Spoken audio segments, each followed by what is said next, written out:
जीवन में संगति का बड़ा प्रभाव पड़ता है, क्योंकि जैसा रहेगा संग वैसा ही चढ़ेगा रंग। एक बार की बात है,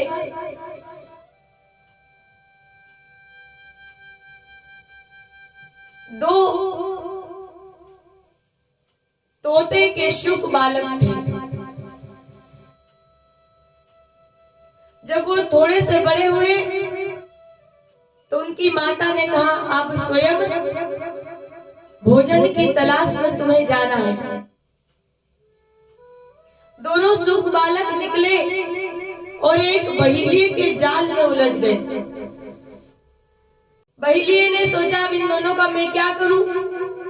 हाँ, बहेलिया रहता था, उस राज्य में एक बहुत बड़ा बाजार लगता था।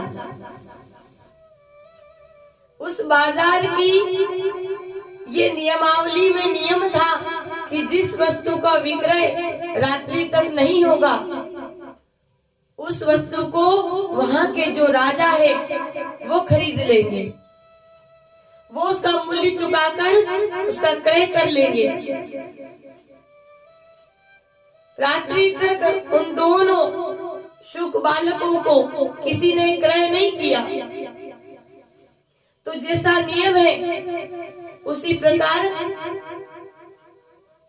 जब रात्रि हुई तो वहां के राजा उस पूरे बाजार में भ्रमण के लिए निकले। पूरे बाजार में केवल वो दो शुक बालक ही उस बहेलिये के पास थे।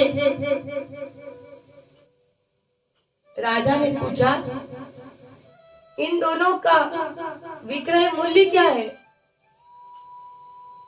इस पर बहेलिये ने कहा कि महाराज, इनमें से एक शुक बालक 1000 रुपए का है और एक शुक बालक 100 रुपए का है। राजा ने तुरंत पूछा, क्यों भाई, दोनों दिखने में रंग रूप में एक से हैं, दोनों की शारीरिक बनावट भी एक सी है, फिर एक की कीमत 1000 रुपए और एक शुक बालक उस तोते की कीमत 100 रुपए क्यों है। उस बहेलिये ने कहा, महाराज आप लेकर जाइए, और जब आप लेकर जाएंगे तो आप स्वयं समझ जाएंगे कि इसकी कीमत 1000 रुपए और इस शुक बालक की कीमत 100 रुपए क्यों है। राजा ने दोनों शुक बालकों को बड़े आश्चर्य में आकर क्रय कर लिया। जिसकी कीमत 100 रुपए थी, उसे राजा ने अपने महल के सभागृह में द्वार पर लगवाया।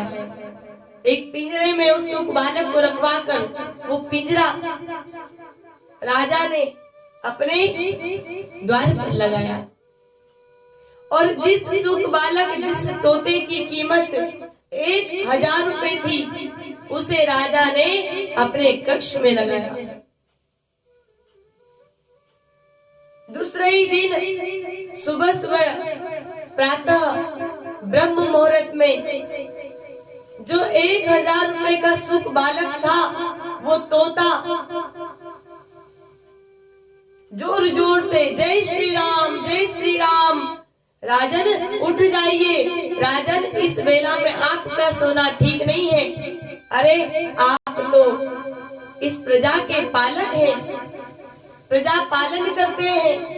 यदि राजा ही बहुत विलंब करेगा निद्रा से जागने में, तो अपनी प्रजा को कैसे जगाएगा। राजन उठ जाइए। पहली बार राजा ने ब्रह्म मुहूर्त में इस प्रकार से अपनी निद्रा को भंग किया और देखा कि वो तोता जय श्री राम, जय श्री राम का सुंदर नाम उच्चारण कर रहा है। राजा तुरंत उठकर बैठ गए, द्वार पर गए। जो 100 रुपए का शुक बालक था जब राजा द्वार पर पहुंचे, वो जोर जोर से चिल्लाने लगा, उठो, पकड़ो, मारो, काटो। ऐसा क्यों? क्योंकि महाराज एक बात बताएं, इन दोनों की संगति का फर्क है। दोनों में से एक तोता एक समय ऋषियों के मध्य उनके आश्रम में रहा। जो ऋषियों के संग में रहा वो भगवान नाम उच्चारण करता है, और जो कसाई के घर में रहकर आया है, कसाई जैसे शब्दों का प्रयोग करता था, सोई उत्सुक बालक ने भी सीख लिया। कहने का भाव यह है, जीवन में संगति का बड़ा प्रभाव पड़ता है।